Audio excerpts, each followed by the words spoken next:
The Spanish Inquisition began in a climate of anxiety.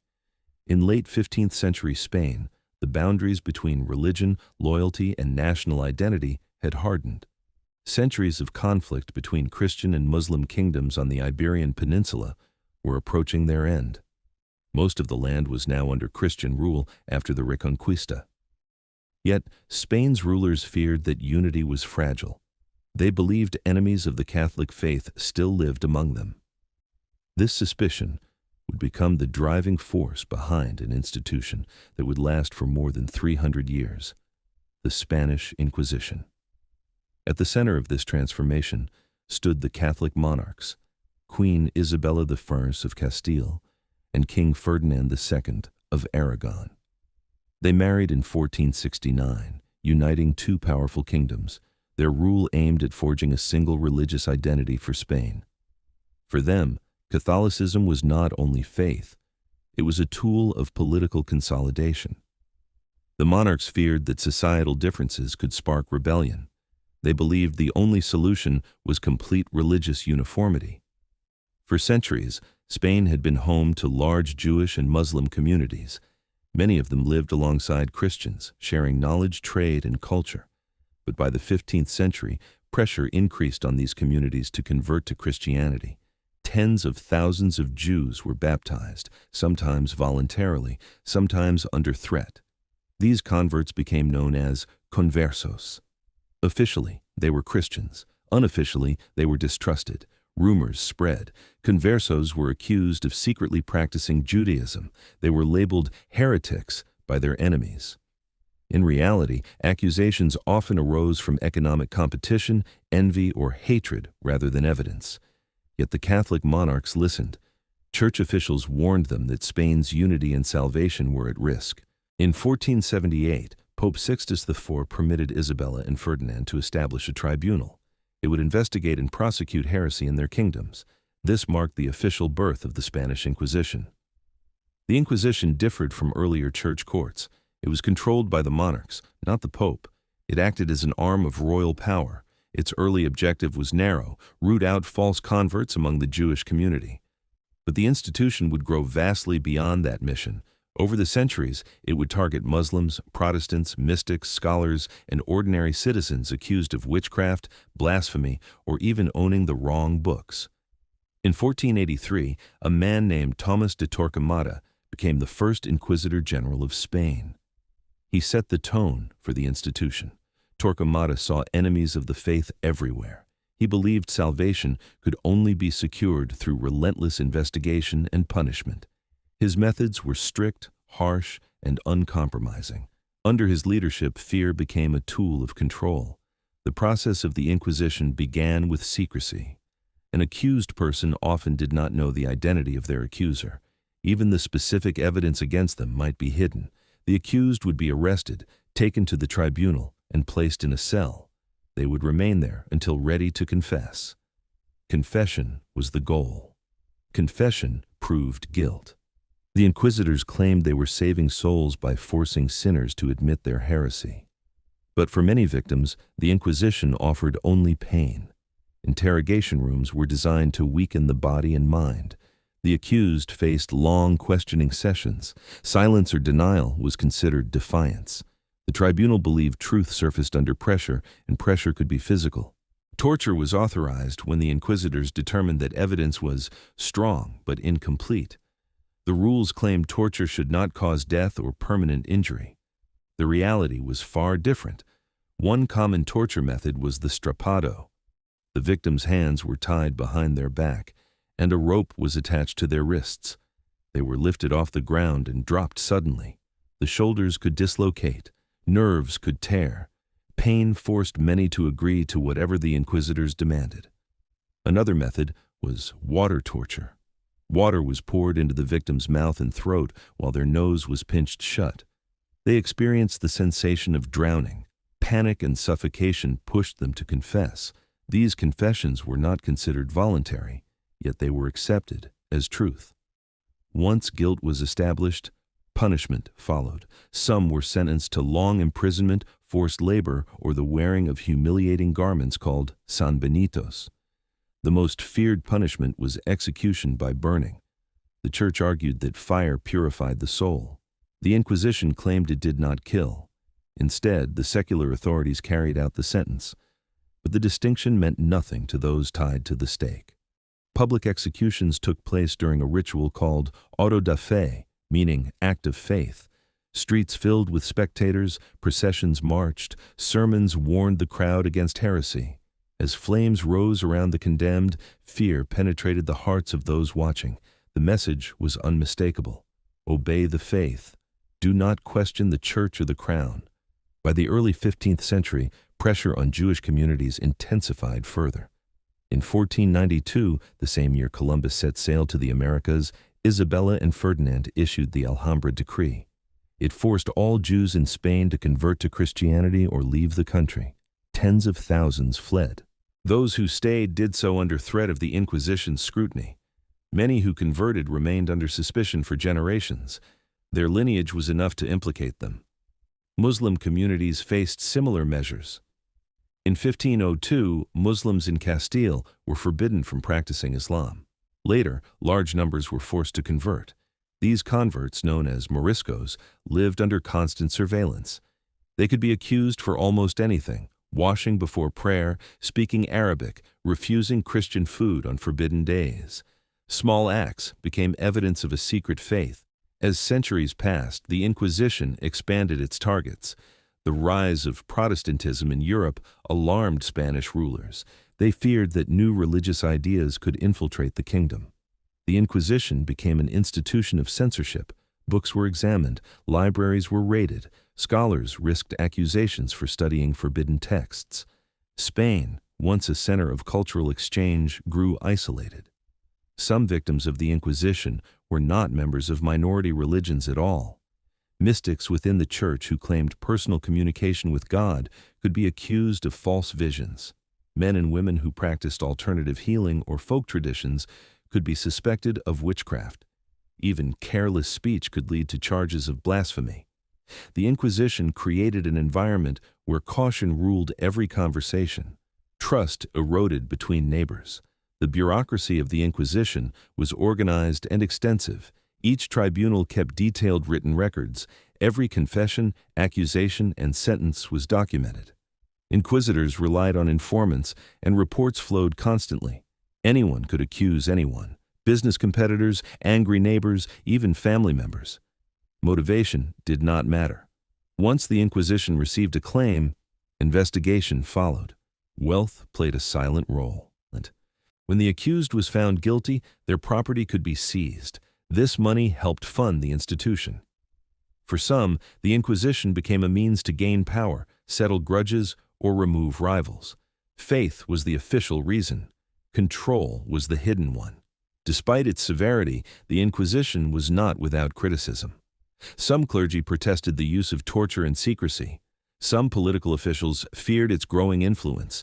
Even the Pope, who first granted permission for the Inquisition, later expressed concern.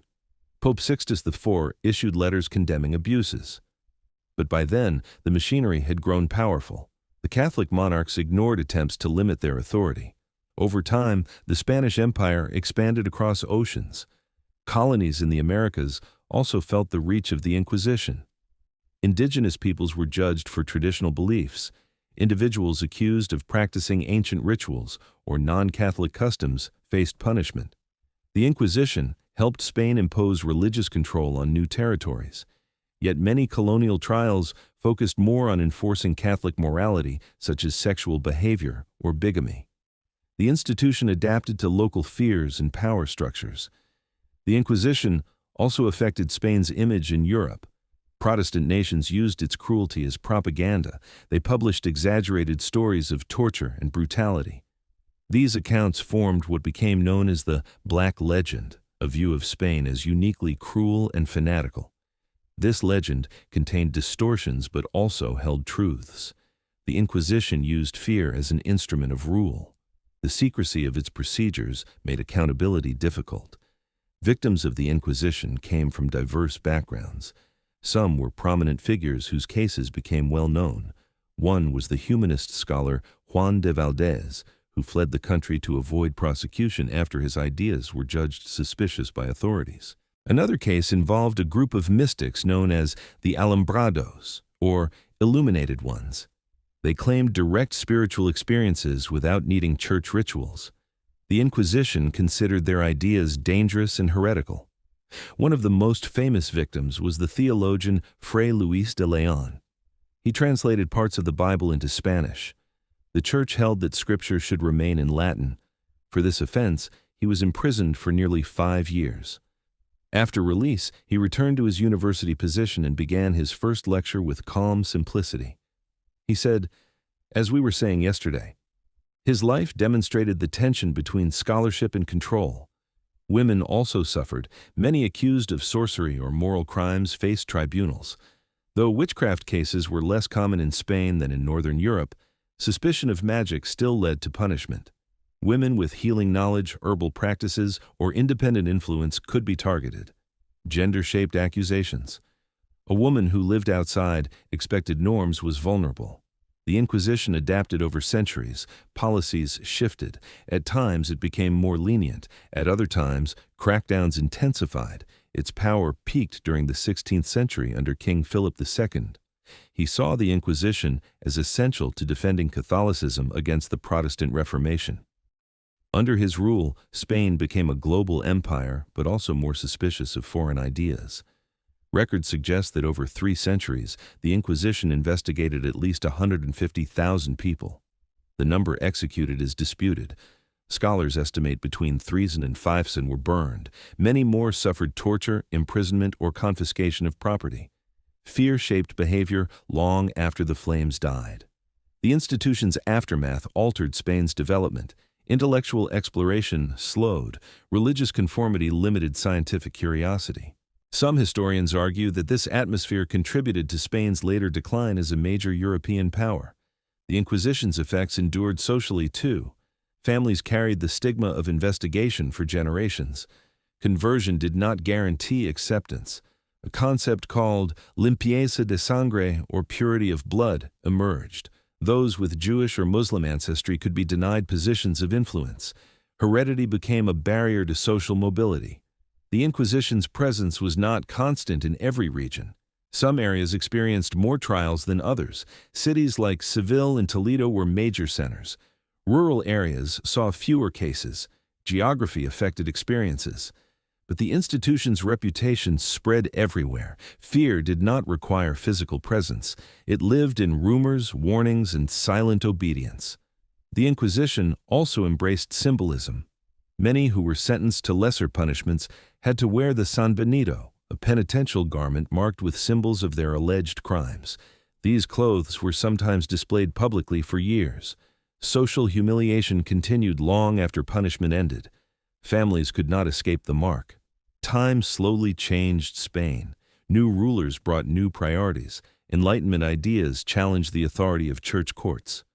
By the 18th century, critics argued that the Inquisition harmed Spain's reputation and progress, yet the institution persisted. It adapted to new threats such as Freemasonry or political dissent. The core remained: suspicion, surveillance, and control.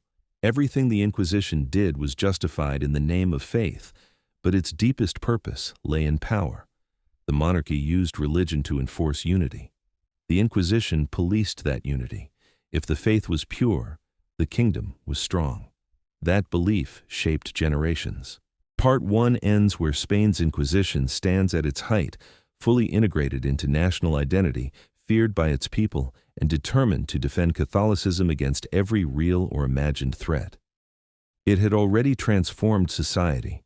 It would continue to influence Spain and its empire for decades to come. The story of the Inquisition is a story of fear disguised as faith and authority disguised as salvation. It is a reminder that institutions built to protect can become instruments of suffering. Part 2 will explore its later centuries, its decline, and its legacy. The Spanish Inquisition entered the 17th century with its power still intact. It remained a force that shaped beliefs, culture, and policy. But beneath its authority, cracks had begun to show. The world was changing around Spain, new ideas circulated, science gained momentum, Nations competed for influence in trade and exploration. Spain, once a rising empire, struggled to keep pace. The very institution that claimed to safeguard the kingdom increasingly held it back. One major shift involved Spain's relationship with other European powers. Protestantism had firmly taken root in northern Europe. Scholars advanced new scientific theories. Philosophers questioned traditional authority. Spain clung tightly to strict Catholic control. The Inquisition enforced this stance by monitoring thought. The Index of Forbidden Books, expanded during this era, listed works banned across the kingdom. Reading or owning them risked arrest. Knowledge itself became a potential crime. As Spain's economic strength declined, suspicion grew. Economic problems often lead societies to search for scapegoats. The Inquisition was ready to provide them. Moriscos, the Muslim converts, remained targets. They were accused of conspiring with enemies of Spain or of secretly practicing Islam. Political motives often shape such accusations more than religious evidence. The Moriscos lived mostly in rural communities, farming land that others coveted. Those who wanted their property could find advantage in their removal. A turning point came in 1609. King Philip III issued an edict expelling all Moriscos from Spain. Nearly 300,000 people were forced to leave. They lost their homes, farms, and belongings. The decision harmed Spain's economy further. Many skilled farmers and laborers disappeared at once. The Inquisition had set the stage by fostering distrust. Fear outweighed rational judgment. Meanwhile, the Inquisition expanded into the colonies. Its first tribunal in the Americas was established in Mexico City in 1571. Later, branches opened in Lima and Cartagena. Colonial tribunals focused on different challenges than those in the peninsula. They prosecuted bigamy, gambling, sexual crimes, and native religious traditions. Christianity was a central tool of imperial rule. Suppressing indigenous beliefs helped enforce cultural domination. The encounters between Spanish authorities and indigenous cultures were complex. Some missionaries learned native languages, advocating for conversion through persuasion. Others believed brutal methods were necessary. The Inquisition supported the harsher stance when needed. Spiritual conquest became a weapon that accompanied military conquest. The Atlantic world also introduced new populations and fears. Enslaved Africans brought to the colonies preserved cultural and spiritual practices. Some were accused of witchcraft or sorcery. The Inquisition considered such practices threats to Christian control. Colonial society, shaped by race and class, determined whose actions were most scrutinized. Those without power were always at greater risk. Back in Spain, the 17th century also brought challenges related to intellectual life. Spanish thinkers lived in an environment where curiosity was dangerous. Ideas from abroad traveled slowly and faced immediate censorship. Reformers argued that Spain needed openness to compete globally. The Inquisition pushed in the opposite direction. It insisted that only strict adherence to Catholic doctrine could preserve the nation. This tension was evident in the case of Galileo Galilei. Though Galileo was Italian, his influence extended across Europe. His support for heliocentrism contradicted church teaching. The Roman Inquisition condemned him in 1633. Spain's Inquisition followed Rome's lead, banning his writings. Scholars interested in astronomy faced suspicion. Fear shaped silence. Spain's future intellectual development suffered. By the 18th century, Europe had entered the Age of Enlightenment. Reason, science, and individual rights were the new language of progress. Spain could not remain isolated forever. Reformers inside and outside the monarchy criticized the Inquisition. They argued that fear weakened the nation. Excessive censorship stifled invention. Executions and torture tarnished Spain's reputation among foreign powers. King Charles III came to the throne in 1759. He embraced Enlightenment ideals cautiously. He believed the church should support the state rather than dominate it. He tried to reduce clerical influence in politics. The Inquisition resisted such reforms. Even so, Charles III succeeded in weakening its authority in some areas.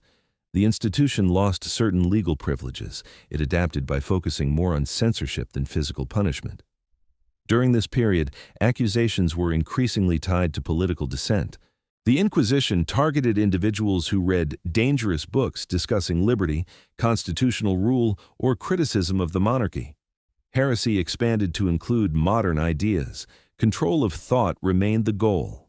A famous example from this era involved Pablo de Olavide, an intellectual who promoted agricultural and social reforms. He supported the settlement of new colonists in Spain and admired French Enlightenment philosophers.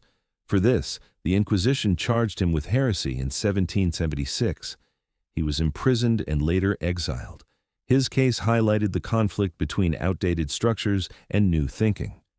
The Inquisition also suppressed secret societies such as the Freemasons. These groups promoted reason and fraternity above religious authority. Spanish rulers, fearful of losing control, allowed the Inquisition to pursue suspected members. The tribunal emphasized that maintaining order required eliminating subversive influences. By analyzing the institution through this lens, the continuity of its purpose becomes clear. It functioned as a political police force disguised as a religious court. As the 18th century drew to a close, change became inevitable.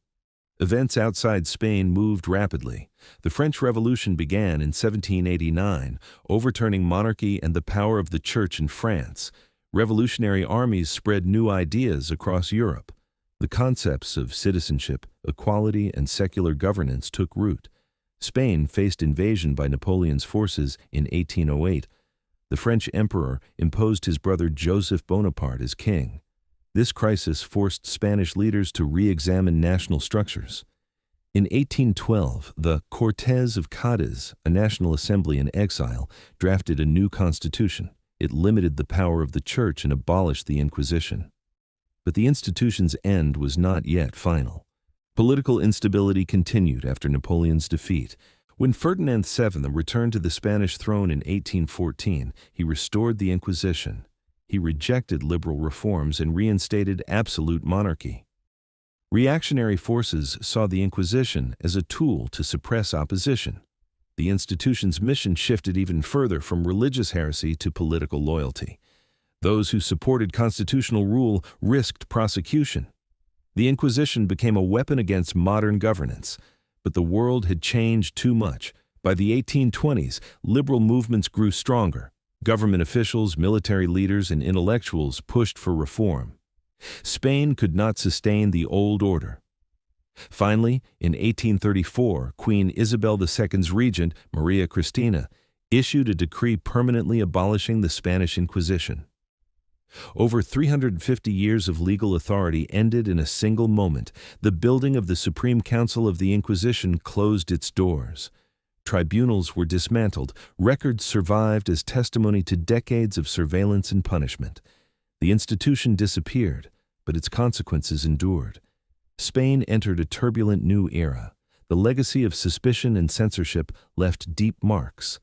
Religious intolerance had shaped politics for centuries. Recovering open intellectual life required time. Spain struggled through civil wars, political shifts, and social fractures in the decades that followed. The memory of the Inquisition became symbolic. It represented the danger of unrestricted power. It warned against institutions that define belief, enforce fear, and punish difference. Historians later analyzed its true impact. They debated statistics and motivations. Some argued that the Inquisition executed fewer people than popular legends claimed. Others emphasized the vast reach of oppression beyond executions. Fear does not require high numbers, it only requires uncertainty. The Black Legend, created by Spain's enemies, exaggerated some horrors of the Inquisition, but it also found foundation in real cruelty. European powers used these stories to portray Spain as uniquely barbaric. The legend shaped global perceptions for centuries. Spain's culture, achievements, and scientific contributions were dismissed.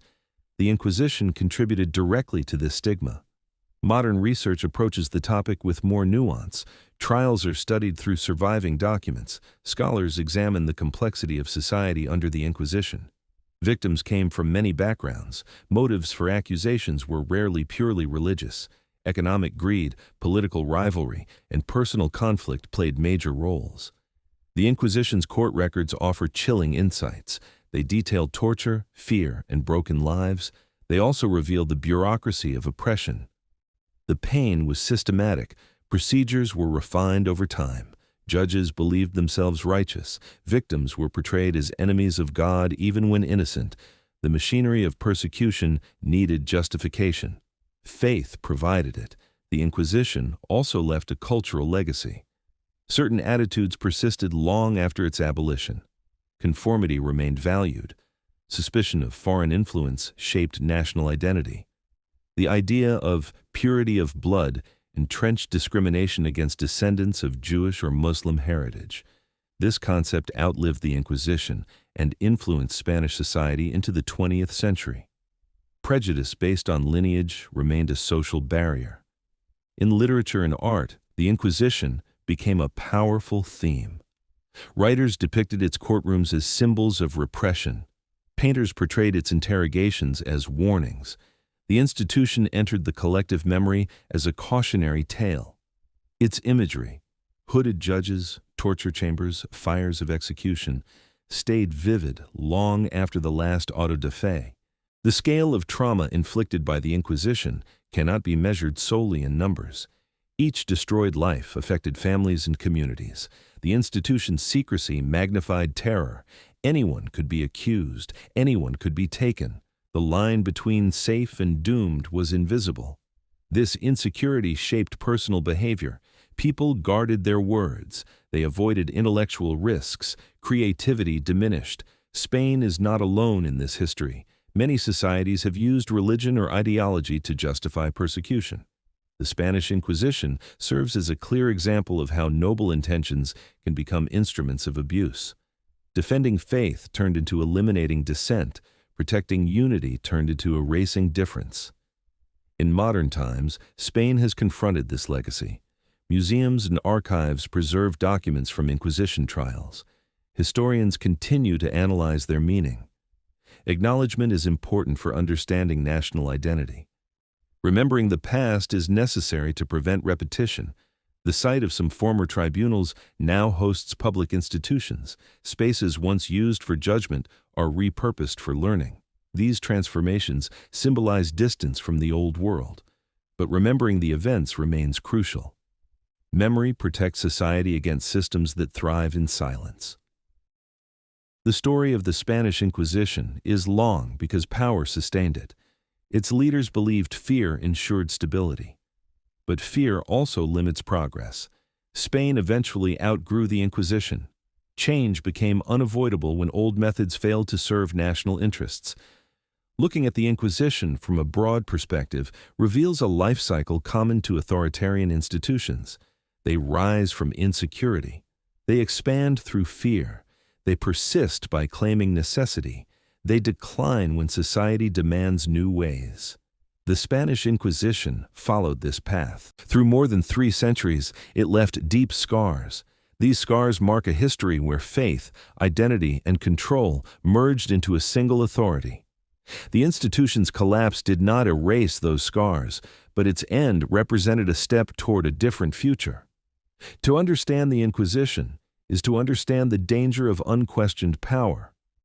Those who oversaw the trials thought they defended truth. They saw themselves as protectors. They acted with certainty that their cause was righteous. That certainty allowed cruelty. When questioned authority becomes unquestionable, justice disappears. The Spanish Inquisition remains one of the most enduring symbols of religious persecution in world history. It demonstrates how institutions built to uphold moral values can cause immense harm when they abandon humanity in pursuit of ideology. The narrative speaks clearly. Fear can hold a nation together for a time, but never forever. Its legacy is not only darkness, it also inspires reflection. The institution's history encourages modern societies to value dialogue over silence and knowledge over censorship. It warns that oppression can hide behind noble intentions. The stories of those who suffered remind today's world that dignity must always be protected. This concludes the full account.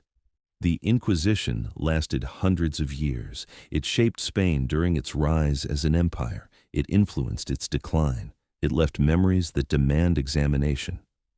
By learning this history, societies gain tools to resist future injustices. The story of the Spanish Inquisition is a chronicle of how fear becomes policy and how power shapes belief. It suggests a lesson repeated through time. The greatest threat to freedom is an authority that believes it cannot be wrong.